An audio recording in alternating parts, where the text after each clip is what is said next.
Hello friends, how are you. कैसे हैं आप सभी लोग। हम बात कर रहे थे एनसीईआरटी के क्लास 6 की हमारे अतीत अवर पास्ट जो कि हिस्ट्री की किताब है, देख सकते हैं आपके सोशल साइंस के अंतर्गत।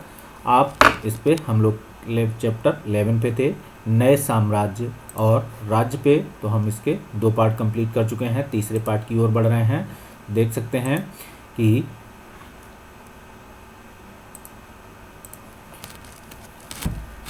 इस किताब का नाम है हमारे अतीत अवर पास्ट क्लास 6। आप देखेंगे चैप्टर 11 नए साम्राज्य और राज्य के रूप में, और हम इसके इस पार्ट में हम इस चैप्टर को कंप्लीट कर देंगे।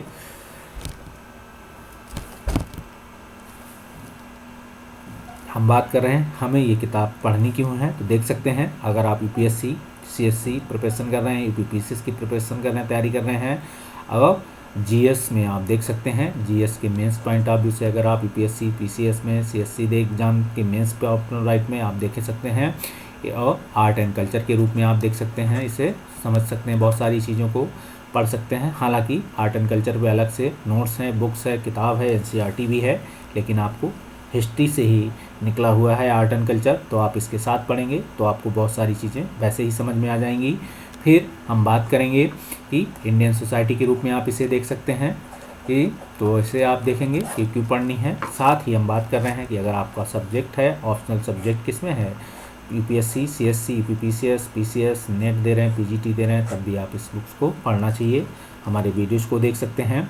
साथ ही हम बात करेंगे कि अगर इसके साथ ही कि इस किताब में हम नए साम्राज्य की बात कर रहे थे, तो इसमें देखेंगे कि इस नए साम्राज्यों का निर्माण कैसे हो रहा था। हमने अभी आपको बताया कि जब एक वंशावली में क्या होता था, राजा कमज़ोर होता था तो उसका मंत्री या प्रधानपति जो होता था, मंत्री मुख्य नेता क्या करता था, उस वंशावली से नए राज्य का फॉर्मेशन कर सकता था, या उसे पद से हटा के खुद वहाँ का राजा बन जाता था, और फिर वो क्रमवार फिर से नई वंशावली शुरू हो जाती थी।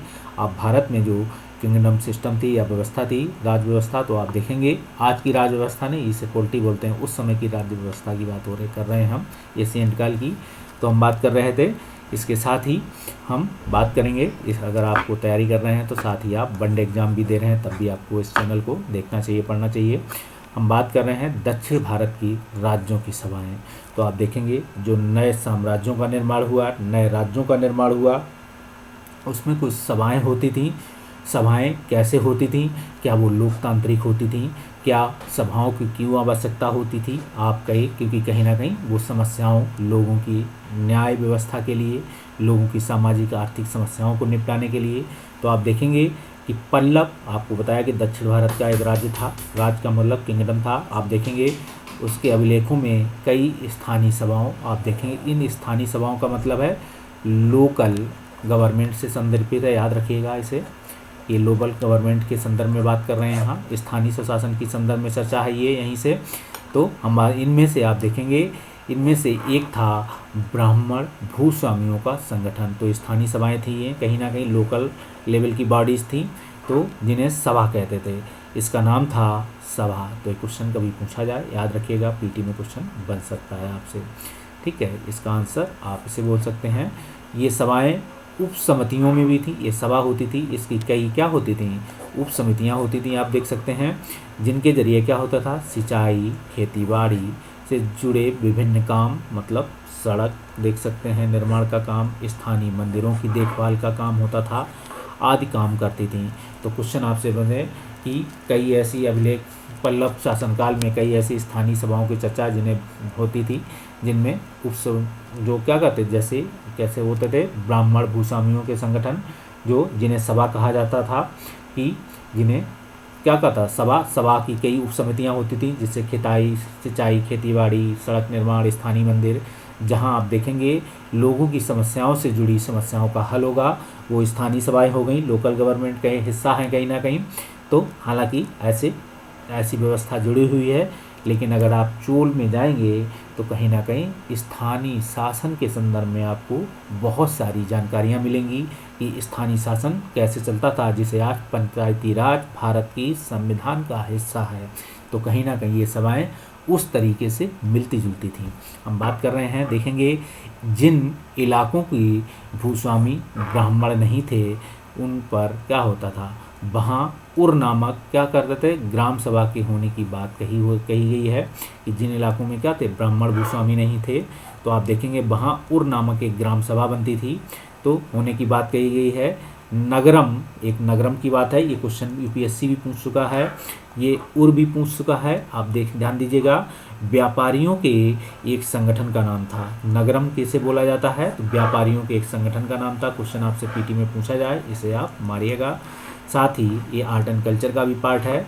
तो हम बात करेंगे, सम्मत था इन सभाओं में धनी तथा शक्तिशाली भूस्वामियों अर्थ और व्यापारियों का नियंत्रण था। तो इन सभाओं में धनी शक्तिशाली भूस्वामी होते थे, व्यापारियों का इन पर नियंत्रण होता था, किसमें, उर तथा नगरम में। तो आप देखेंगे उर क्या है, ग्राम सभा में होने वाली बात कही, जहाँ ब्राह्मण भूस्वामी नहीं होते थे वहाँ उर नामक ग्राम सभा होती थी। तो ये भी क्या करती थी, उर क्या काम करती थी, तो ये भी वही काम करेगी, जैसे सड़क निर्माण, स्थानीय सुशासन, मंदिर, खेती बाड़ी, इन सब के काम देखती थी उर। तो आप देखेंगे इनमें से बहुत सी स्थानीय सभाएँ शताब्दियों तक आप देख सकते हैं कि शताब्दियों तक चलती रहीं, कई शताब्दियों तक काम चलती रहीं, इनको बदलते हुए रूप में।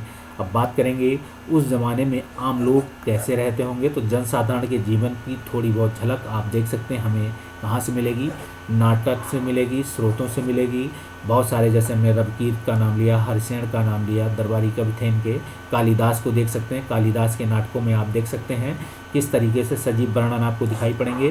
तो कालिदास अपने नाटकों में राज दरबार के जीवन के चित्रण के लिए प्रसिद्ध हैं। ठीक, याद रखिएगा। इन नाटकों में एक रोचक बात यही थी इनके नाटकों में कि राजा और अधिकांश ब्राह्मणों को संस्कृत बोलते हुए दिखाया गया है, जबकि अन्य लोग तथा महिलाएं प्राकृत भाषा बोलते हुए दिखाए गए। तो दोनों ही क्वेश्चन है कि कालिदास के शासनकाल में जब भी कोई किंगडम रहा होगा, गुप्त काल चल रहा था, जाहिर सी बात है, तो क्या होते थे कि राजा और ब्राह्मण देख सकते हैं क्या होते, संस्कृत भाषा बोलते थे, जबकि आम लोग और महिलाओं को प्राकृत भाषाएं बोलते हुए दिखाया गया है। ऐसी भाषाएं बोली जाती थी।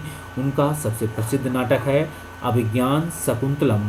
ये क्वेश्चन पूछा भी जा चुका है, और आप देखेंगे ये क्वेश्चन भी पूछा जा चुका है कि राजा और अधिकांश ब्राह्मण क्या होते, संस्कृत बोलते थे, जबकि आम नागरिक और महिलाएं प्राकृत भाषाएं बोलती थी। ये क्वेश्चन भी पीटी में बना हुआ है, याद रखिएगा इसे।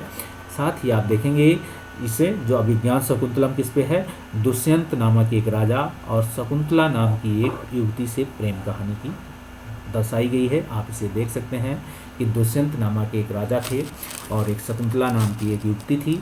इनके प्रेम को लेकर जो इन्होंने अभिज्ञान शकुंतलम में वर्णन किया हुआ है।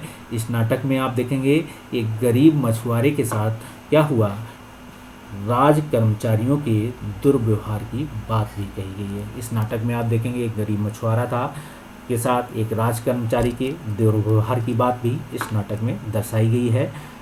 और हम बात करेंगे एक मछुआरे की अंगूठी मिली, तो कहीं ना कहीं कालिदास की कहानी है। देख सकते हैं कि एक मछुआरा को एक कीमती अंगूठी मिलती है। आप इस कहानी को अच्छी भली बात परिचित होंगे। अब देखते हैं इसमें आपके लिए क्या निकल सकता है इस कहानी में। तो अंगूठी राजा ने क्या हुआ, यह अंगूठी राजा ने शकुंतला को भेंट की थी। अभिज्ञान शकुंतला आप देख सकते हैं, यह दुर्घटनावश उसे एक मछली निगल गई और मछुआरा इस अंगूठी को लेकर राजमहल पहुंचा तो द्वारपाल ने उस पर चोरी का आरोप लगाया। पुलिस अधिकारी भी उसे बुरी तरीके से पेश आया। राजा उस अंगूठी को देखकर बहुत खुश हुए। उन्होंने मछुआरे को इनाम दिया। पुलिस वाला और द्वारपाल मछुआरे के इनाम से कुछ हिस्सा हड़पने के लिए उसके साथ शराब खाने तक चल पड़े। तो ये कहानी है कि किस तरीके से वो वहाँ तक गए कि इनसे कुछ हिस्सा ले लें। तो करप्शन उस समय भी था, आप देख सकते हैं इस संदर्भ में। ऐसे ही समझने के लिए कहानी ज़्यादा नहीं है।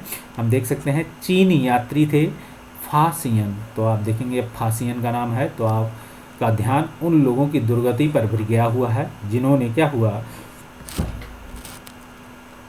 जिन्हें ऊंचे और शक्तिशाली लोग अछूत मानते थे। ठीक है, जब फासियन आए होंगे उस समय भारत में क्या थी, वर्ण व्यवस्था विकसित हो चुकी थी। आप देखेंगे वैदिक सभ्यता से, आप देखेंगे उत्तर वैदिक आएंगे तो आप देखेंगे धीरे धीरे क्या होता था, तो ऊंचे और नीच, तो आप देखेंगे ऊंचे और शक्तिशाली लोग अछूत उन्हें मानते थे। इन्हें शहरों के बाहर रहना पड़ता था। यही भारत की वर्ण व्यवस्था का हिस्सा के रूप में वो दिखाते हैं कौन, फासियन, वे लिखते हैं, अगर इन लोगों को शहर या बाजार के भीतर आना होता था तो सभी को आगाह करने के लिए एक लकड़ी के एक टुकड़े पर चोट करते रहते थे।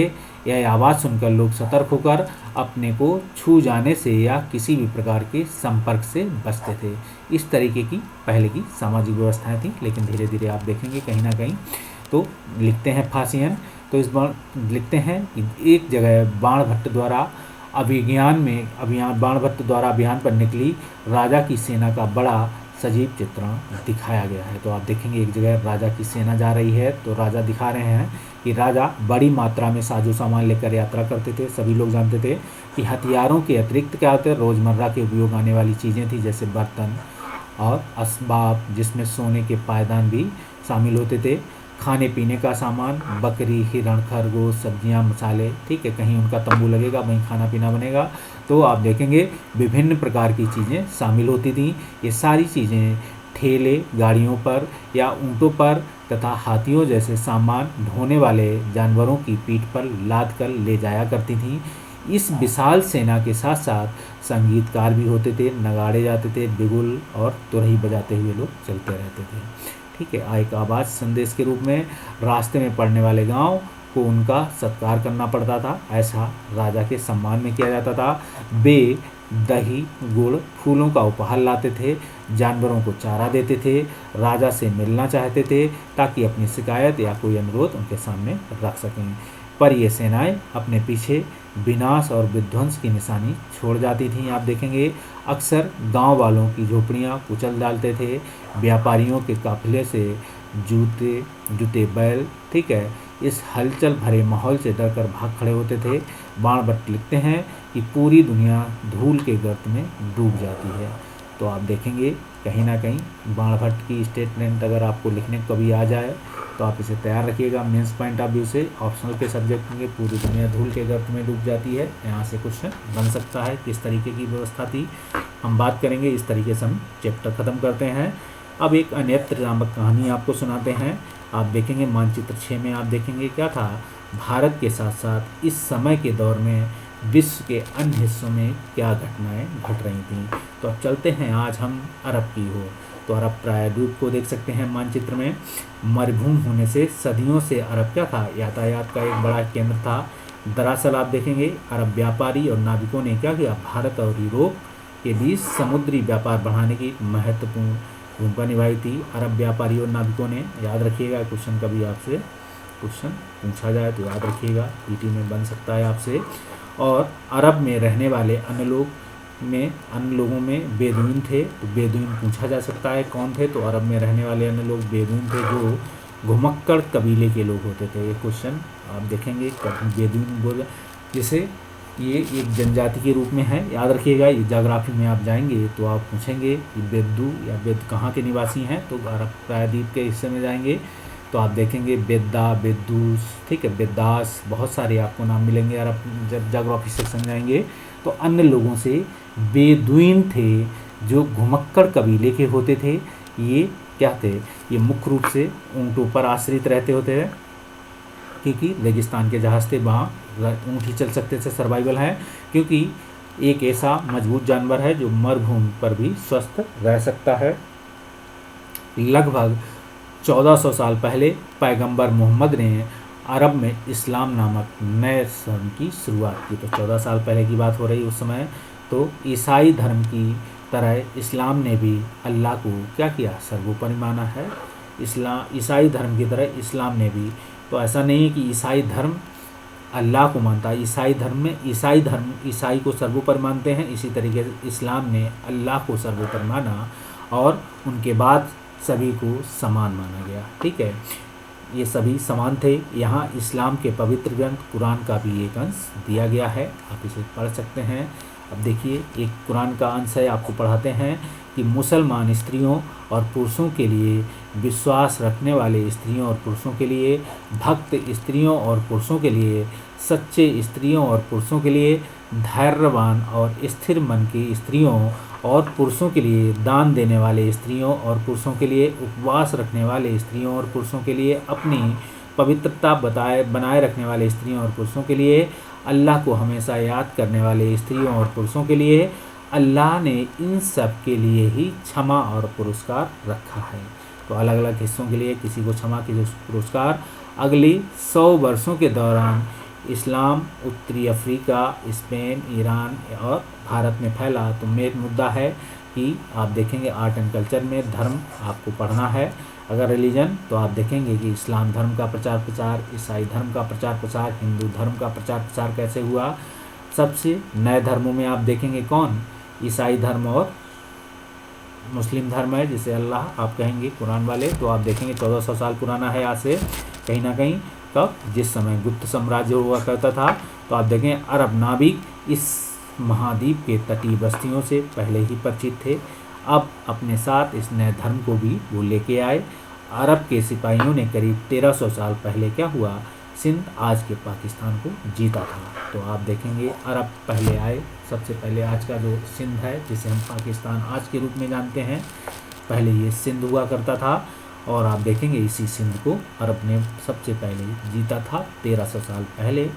और इस तरीके से आप देख सकते हैं। अब देखेंगे कुछ उपयोगी शब्द, इसमें कुछ बहुत काम की चीज़ नहीं है। आप देख सकते हैं कि एक धर्म सभी को क्या है, समानता रखता है कि आप ऐसे ऐसे काम कीजिए, हर धर्म। तो आप देख सकते हैं इस धर्म को उपयोगी शब्द के रूप में आप देखेंगे। प्रशस्त किसे कहते हैं, आर्याव्रत को हमने बताया। दक्षिणाव्रत क्या कहते हैं, आपको याद रखना चाहिए, ठीक है। वंशावली क्या होती है, आनुवंशिक पदाधिकारी किसे कहते हैं, सामंत किसे कहते हैं, सभा किसे कहते हैं, नगरम किसे कहते हैं। ये तीनों ही क्वेश्चन आपसे पीटी में पूछे जा सकते हैं, याद रखिएगा। सामंत क्या होते हैं, सभा क्या होती है, नगरम क्या होती है। दक्षिणाव्रत में, आर्याव्रत में कितने राज्य थे, दक्षिणाव्रत में कितने राज्य थे, और आंतरिक पड़ोसी राज्य कितने थे, और आंतरिक और बाहरी राज्य कितने थे। किन लोगों से समुद्रगुप्त क्या क्या लेते थे, किन को अपने मिलाया, किन को ऐसे छोड़ दिया, ये सभी क्वेश्चन हैं। अब आप देखें गलत और सही को बताना है।